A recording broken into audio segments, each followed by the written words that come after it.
Không nghe thấy con ngồi đây. Ôi trời ơi, ngồi hút hết sữa đi.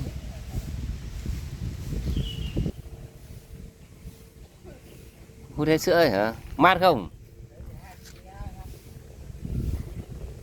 Đấy, chỗ này cảnh đẹp. Ăn trực ở chỗ này là đẹp nhất. Vừa mát vừa đẹp.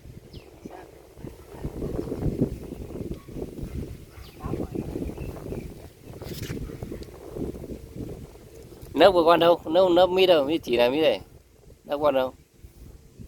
Giờ kia hả? Ừ nhỉ.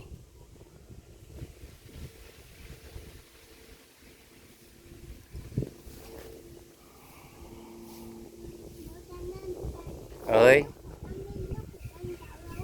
Em Bin cũng ở đấy.